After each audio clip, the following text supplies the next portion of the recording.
Hi అండి. మీకు ఎవరికైనా గనక చింత చిగురు ఎక్కువగా గనక ఉంటే అది వేస్ట్ చేసుకోకుండా సీజన్ వారీ వస్తుంది కదా మనకి. ఒక నెల 15 రోజులు దొరుకుతుంది అంతే చింతకూర. బాగా దొరికితే 2 నెలలు దొరుకుద్ది. అలాంటప్పుడు ఎక్కువగా దొరికినప్పుడు ఇగోండి కొద్దిగా నూనె చుక్క వేసుకొని స్టవ్ మీద చూసారా, ఇంకో సౌండ్ వినపడుతుందా?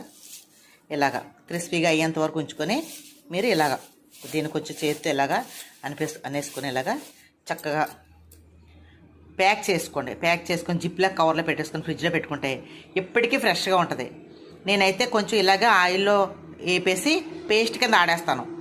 ఇలా అయితే మీకు పప్పులు అది వేసుకోవడానికి సేమ్ మనకు పచ్చికూర ఎలా వేసుకుంటామో సేమ్ ఇది కూడా అలా వేసుకోవచ్చు.